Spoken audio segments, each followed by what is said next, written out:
اب اس بے رخی کو ختم کر دیں پلیز۔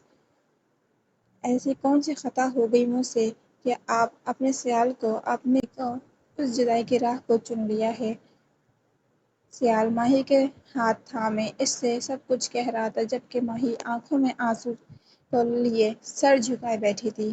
سیال کے بہت اصرار پہ جب ماہی نے نہ بولی تو سیال نے اس کے سامنے ہاتھ جوڑ کر اللہ کا واسطہ دینے لگا، تو ماہی نے اس کے ہاتھوں کو تھام کر ان پر اپنا چہرہ ٹکا دیا۔ کچھ دیر یوں ہی سر ٹکانے کے بعد ماہی نے اپنا سر اٹھایا اور اپنے آنسوؤں کو صاف کرنے کے بعد ہاتھ بڑھا کر سیال کے آنکھوں کو صاف کیا اور سیال کے قریب بڑھ کر ماہی نے اس کے سینے سے اپنا سر ٹکا لیا۔ سیال، معافی تو مجھے آپ سے مانگنی چاہیے، مجھے آپ پر اور آپ کے پیار پر یقین رکھنا چاہیے تھا۔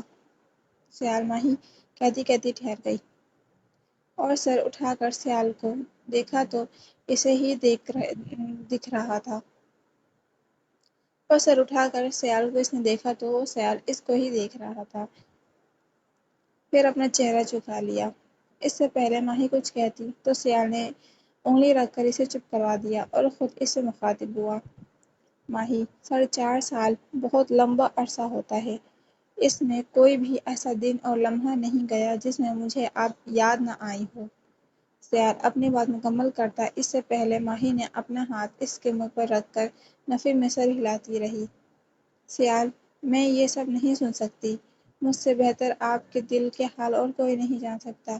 ماہی کی آنکھیں اب پھر آنسوؤں سے بھر چکی تھیں اور وہ دوبارہ اپنی بات جاری رکھتی۔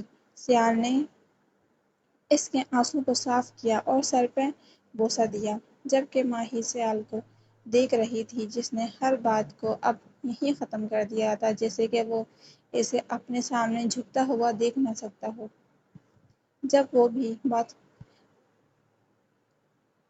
اب جو بھی بات تھی یہیں ختم کرو ماہی، شاید یہ جدائی ہمارے مقدر میں تھی، اور یہ بات میرا دل بھی جانتا ہے اور میری ماہی بھی مجھ سے کبھی نفرت نہیں کر سکتی۔ سیال نے مسکرا کر کہا۔ ماہی اس کے آخری الفاظ سن کر حیران تھی کہ وہ کیسے جانتا ہے کہ میں اس سے نفرت نہیں کر سکتی،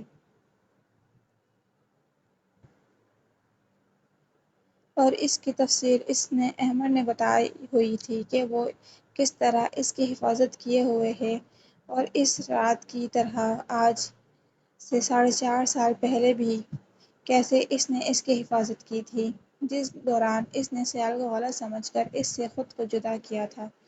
ماہی، سیال نے اسے پکارا، جس سے وہ حال میں واپس آ گئی۔ جی جی، ماہی نے اس کے پکارنے پہ کہا۔ کہاں کھو گئی تھیں آپ؟ میں کچھ پوچھ رہا تھا آپ سے، سیال نے ماہی کے کندھوں کو ہلاتے ہوئے کہا۔ کہیں نہیں، آپ کیا پوچھ رہے تھے، پوچھیں۔ ماہی سیال کا چہرہ دیکھتی ہوئی بولی، اب مکمل طور پر اس کی طرف متوجہ ہو گئی۔ یہی کہ آپ نے مجھے کتنا مس کیا، یا پھر کیا ہی نہیں؟ سیال پہلے تو شرارت سے کہا اور پھر بعد میں منہ پھلا کر بیٹھ گیا۔ ماہی اس کے اس طرح منہ پھلا کر بیٹھنے پر مسکرا پڑی اور سیال کے چہرے کو اپنے ہاتھوں میں لے کر اس پہ جھک گئی اور اس کے ماتھے پر اپنے لب رکھے۔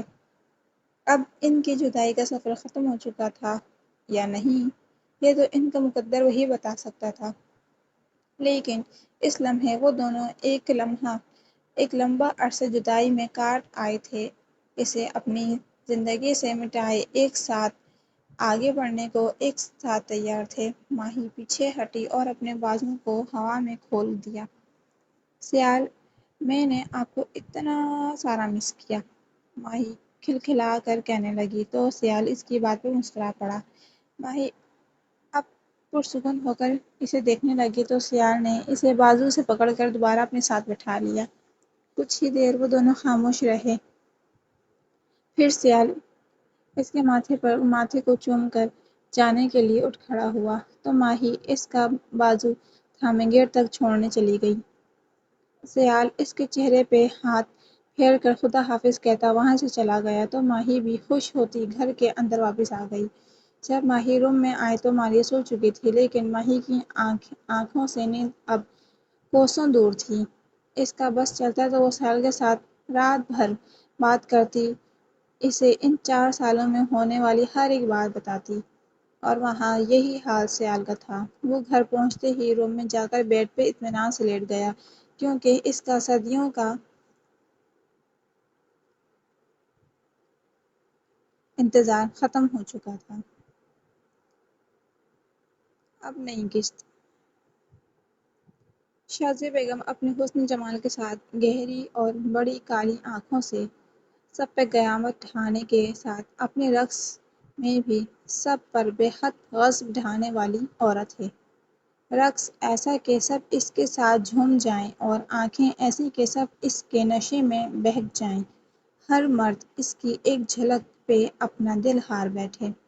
شازیہ بیگم مشہور طوائف ہونے کے ساتھ ایک بیٹی کی ماں بھی ہے، لیکن اپنی بیٹی کو اس نے خود سے دور لاہور میں پڑھنے کے لیے بھیجا ہوا ہے، لیکن وہ اپنی بیٹی کو چھٹیوں میں اپنے پاس بلا کر خوب اس سے ناز و نخرے اٹھاتی ہے۔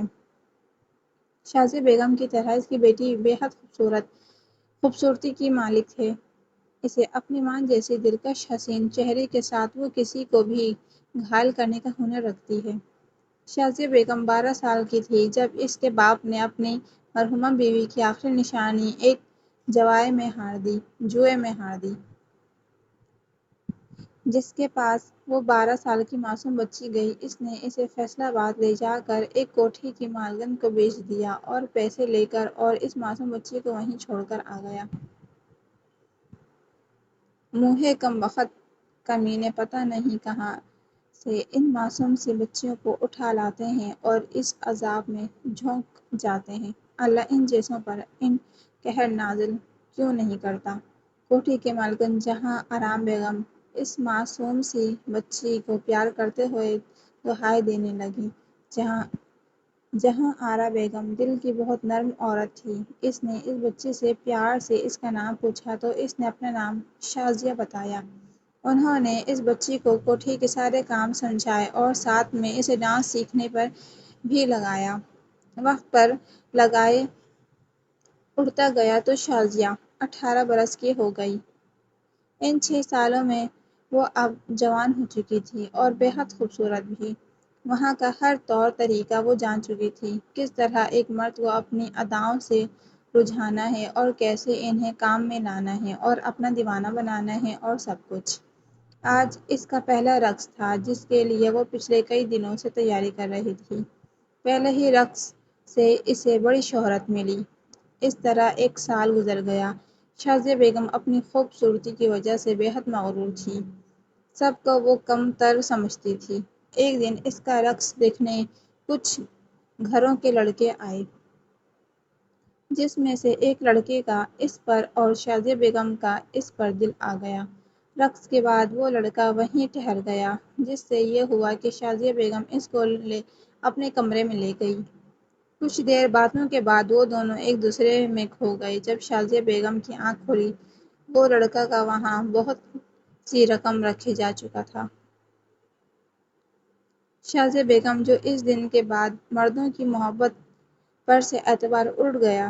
کچھ ماہ بعد اس کے ہاں ایک بیٹی ہوئی، جو اپنی ماں کی طرح تب کے نقش اور بڑی کالی آنکھوں کی مالک تھی اور اس کی طرح مغرور بھی۔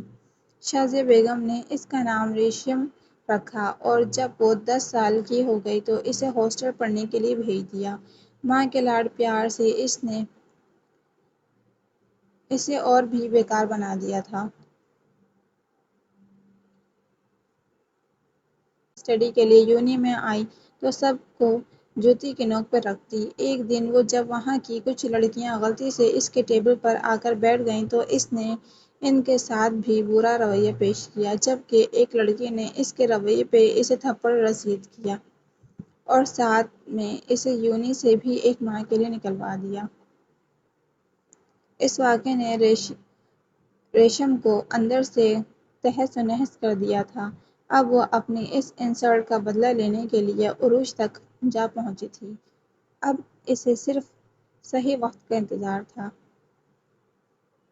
بدلے کی آگ اسے اندر سے جلا رہی تھی، لیکن جب موقع ملا تب اس کو اس کے کچھ دوست وہاں سے لے گئے۔ اس چیز نے ریشم کی آگ کو اور بھڑکا دیا۔ اب اس کے صرف ایک اور موقع کی تلاش تھی۔